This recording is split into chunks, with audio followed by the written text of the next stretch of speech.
Peoples party کا حصہ ہوگی، کیونکہ وفاق میں ایم کیو ایم اور پیپلز پارٹی دونوں ساتھ بیٹھے ہوئے ہیں، ایک دوسرے کے ساتھ بیٹھیں گے اور مل کر حکومت بنائیں گے، اس کے بغیر نہیں ہو سکتا۔ لیکن سندھ میں چونکہ جی ڈی اے کو پیچھے پھینکنا ہے، پی ٹی اے کو پیچھے پھینکنا ہے، اور جسے کہتے ہیں کہ ایک ناجائز پیداوار ہے، یعنی ایم کیو ایم جو ہے وہ سندھ اسمبلی میں ایک ناجائز پیداوار ہے، ناجائز اولاد ہے، تو اس کو جناب اب اکوموڈیٹ کرنا بھی ضروری ہے۔ اس میں پیپلز پارٹی کا تو کچھ نہیں گیا، پیپلز پارٹی کو جو اندرون سندھ کی ساری سیٹیں جتوا دی گئی اور کراچی سارا کا سارا ایم کیو ایم کے حوالے کر دیا گیا، تو اس پر جو احتجاج کر رہے ہیں وہ جی ڈی اے کر رہی ہے، پی ٹی اے کر رہی ہے۔ تو کل تک انہوں نے 147 لوگوں نے حلف اٹھایا تھا، لیکن اس میں جو پیپلز پارٹی جو جی ڈی اے کے لوگ تھے انہوں نے بھی حلف نہیں اٹھایا تھا، جو پی ٹی آئی کے آزاد امیدوار ہیں 9 انہوں نے بھی حلف نہیں اٹھایا تھا، لیکن آج ان 9 پی ٹی اے کے ارکان اور ایک ایم کیو ایم کے ہیں، انہوں نے آ کر حلف اٹھا لیا۔ محمد فاروق ہیں جو جماعت اسلامی کے ہیں، انہوں نے آ کر حلف اٹھایا۔ جماعت اسلامی کو 2 سیٹیں ملی تھی، ایک محمد فاروق ہے اور دوسرے حافظ نعیم الرحمان ہیں، لیکن حافظ نعیم الرحمان صاحب نے انکار کیا تھا، انہوں نے کہا جی اس سیٹ پر میں نہیں جیتا ہوا، اس set per P T I کا جو کینڈیڈیٹ تھے وہ جیتے ہوئے ہیں، میں دوسری سیٹ سے جیتا ہوں، تو جو میری سیٹ ہے مجھے میرے حوالے کی جائے، میں اس طرح زبردستی کی سیٹ نہیں لینا چاہتا۔ اور ابھی تک تو انہوں نے اس پر جناب قائم ہے اور انہوں نے آ کر حلف نہیں اٹھایا۔ لیکن یہ فرینڈلی میچ جناب ایم کیو ایم اور پیپلز پارٹی کے درمیان شروع ہو گیا ہے۔ کیوں؟ انہوں نے کہا جی کہ اب اگرچہ کوئی ہمارے مد مقابل نہیں ہے، انہوں نے آ کے حلف بھی نہیں اٹھایا، آج حلف اٹھا کے وہ جو 10 ارکان تھے پی ٹی آئی اور ایک جماعت اسلامی کا وہ بھی چلے گئے، تو اس کو لیجیٹیمیسی کیسے دی جائے؟ اس ڈرامے کو جناب کیسے لوگ ٹکٹیں خرید کر دیکھ رہے ہیں، تو ان کو دکھانے کے لیے کچھ بھی نہ ہو، نورا کشتی بھی نہ ہو تو کیا فائدہ؟ تو وہاں جناب نورا کشتی شروع کر دی گئی ہے۔ اور کیا کیا ہے انہوں نے؟ کہا جی کہ ہمارے جو امیدوار ہیں وہ اویس قادر شاہ ہوں گے، جو اسپیکر سندھ اسمبلی کے امیدوار ہوں گے، اور ڈپٹی اسپیکر کے لیے نوید انتھونی ہوں گے۔ تو ان کے مقابلے میں پھر ایم کیو ایم سے کہا گیا کہ آئیں آپ لے آئیں، آپ اپنا امیدوار لائیں۔ ویسے میں ایک بات کہوں، اگر فرض کریں یہاں پر ایم کیو ایم بھی نہ ہوتی تو پیپلز پارٹی نے پھر بھی یہ ڈرامہ بازی لازمی کرنی تھی، انہوں نے پیپلز پارٹی میں سے ایک امیدوار لے آنا تھا کہ آئیں جناب دونوں میں سے جناب مقابلہ کراتے ہیں۔ تو یہ اس قسم کی جناب یہ جمہوریت چل رہی ہے، نورا کشتی اور تماشا سا چل رہا ہے۔ اور بہرحال اویس قادر شاہ کے مقابلے میں جناب ایک امیدوار جو لائے گئے تھے پیپلز پارٹی کے ایم کیو ایم کی، وہ صوفیہ شاہ تھیں، جو شاہ صاحبان کی بہرحال وہاں حکومت ہے، اور 111 ووٹ لیے ہیں پیپلز پارٹی کے امیدوار اویس شاہ قادر نے، اور ان کے مقابلے میں جناب 36 ووٹ جو لیے ہیں وہ ایم کیو ایم کی کینڈیڈیٹ نے لیے ہیں۔ اس طرح وہ جیت گئے۔ نوید انتھونی بھی صاحب ظاہر ہے وہ جیت گئے، انہوں نے وہ ڈپٹی اسپیکر بن گئے۔ لیکن ایک بات بڑی دلچسپ ہے، میں آپ کو بتاؤں کہ یہ جو اویس قادر ہیں جناب، یہ سید اویس قادر شاہ، یہ بھی کوئی باہر سے نہیں ہے، اپنے ہی لوگ ہیں۔ یہ جناب خورشید شاہ صاحب کے بڑے بھائی کے بیٹے ہیں، یعنی ان کے بھتیجے ہوئے، اور ساتھ ان کے داماد بھی ہیں جو ایم پی ہیں، سکھر سے جناب ایم پی ہیں۔ ان کو وہاں بنایا گیا، مطلب ریوڑیاں جو ہیں آپس میں بانٹی جا رہی ہیں، باہر تقسیم نہیں کی جا رہی۔ تو یہ جناب فرینڈلی میچ تھا جس کا میں نے کہا حوال دوں۔ اب ذکر کرتے ہیں کہ عمران خان صاحب اس ساری صورتحال سے کیسے نکل سکتے ہیں۔ میں بہت ہی مختصر، میں نے کم از کم 8-10 پوائنٹ اس پر لکھے ہوئے ہیں اور میں آپ سے پوچھ رہا ہوں، لیکن آپ نے جواب دینا ہے، اور اگلے انشاءاللہ کسی سیشن میں ہم اس کو کسی اچھے انداز میں اس کو کنکلوڈ کریں گے کہ عمران خان اس صورتحال سے کیسے نکل سکتے ہیں۔ پہلی بات تو یہ تھی کہ عمران خان صاحب کو بہت زیادہ امیدیں تھیں، قوم کو بھی امیدیں تھیں، وہ ہر جبر، ہر ستم، ہر ظلم کا سامنا کر رہے تھے کہ 8 فروری آئے گا اور پاکستان کے عوام کے ووٹوں سے وہ اس ساری صورتحال سے نکلیں گے، اس مافیا کو شکست دیں گے۔ اور جہاں تک عوام کی صورتحال ہے، عوام نے تو یقین کریں حق ادا کیا ہے، 2/3 اکثریت دی ہے، 2/3 سے بھی زیادہ، 80%، 90% جا کر ووٹ جناب پی ٹی آئی کو ملے، اور چاہے ان کے امیدوار نہیں تھے، وہ چھپے ہوئے تھے، وہ مفرور تھے، ان کے پاس انتخابی نشان نہیں تھا، ان کی ایڈورٹائزمنٹ نہیں کی گئی، ان کی تشہیر نہیں ہونے دی گئی، کوئی کارنر میٹنگ نہیں ہوئی، کوئی جلسہ نہیں ہوا، لیکن اس کے باوجود عوام نے تحریک انصاف عمران خان کے بندوں کو چن چن کر ووٹ ڈالے ہیں، اور لیکن اس الیکشن کو سبوتاج کر دیا گیا۔ اگرچہ اس وقت بھی 100 سیٹیں پی ٹی آئی کے پاس موجود ہیں، لیکن کم از کم 80 سیٹیں ہیں جو چوری کر لی گئیں. تو کیا ان 80 سیٹوں کے چوری کرنے سے، پہلا سوال میرا آپ سے ہے کہ کیا ان 80 سیٹوں کے چوری کرنے سے کیا تحریک انصاف اپنی اصل حالت میں نہیں آ سکے گی؟ کیا ویسے ہی ظلم ہوتا رہے گا؟ پہلے 4 کیسوں میں کنوکٹ قرار دے دیا گیا، ان کو مجرم قرار دیا گیا، اور اب جو جناب 190 ملین پاؤنڈ کیس ہے، یعنی القادر ٹرسٹ کیس جو ہے، اس میں بھی ان کو سزائیں سنائی جا رہی ہے. تو کیا یہ چیزیں ریورس نہیں ہوں گی؟ کیا جو ہمارے جو الیکشن تھے وہ بے فائدہ رہے ہیں یا کوئی فائدہ نہیں ہے؟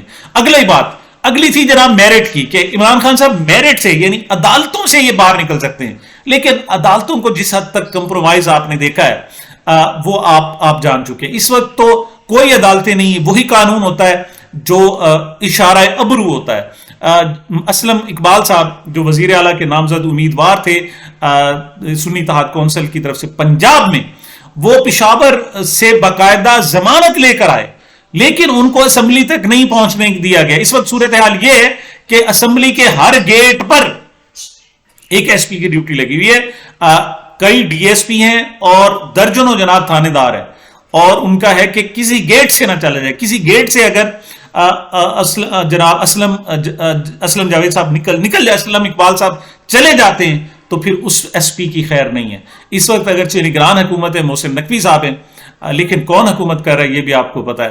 تو اس وقت ضمانتوں کا بھی کوئی فائدہ نہیں ہے، ضمانتیں بھی بے فائدہ ہو رہی ہیں. تو دوسری جو امید تھی کہ عدالت سے اور جناب میرٹ سے عمران خان صاحب صورتحال سے باہر آئیں گے، وہ بھی ابھی تک نظر نہیں آ رہے. ایک تیسری امید چیف جسٹس صاحب کے پاس سے تھی، اور گزشتہ ایک جناب میں نے ویلاگ میں کہا بھی کہ چیف جسٹس صاحب اگر چاہیں تو اس ساری صورتحال کو انڈو کر سکتے ہیں. وہ یہ جو لوگ سنی اتحاد کونسل میں جانے پر مجبور ہوئے، ان کو بھی وہ واپس ریورس کر سکتے ہیں. کیوں؟ اگر پہلے فیصلے سے رجوع ہو جائے تو وہ اگر فیصلہ دے دیں کہ نہیں، پی ٹی آئی بحثیت پارٹی چونکہ موجود ہے، لہذا ان کے لوگ بھی پی ٹی آئی کے نام سے رہیں گے، وہ تاریخ درست کر سکتے ہیں. لیکن چیف جسٹس کیا اس معاملے پر آگے بڑھیں گے یا نہیں بڑھیں گے؟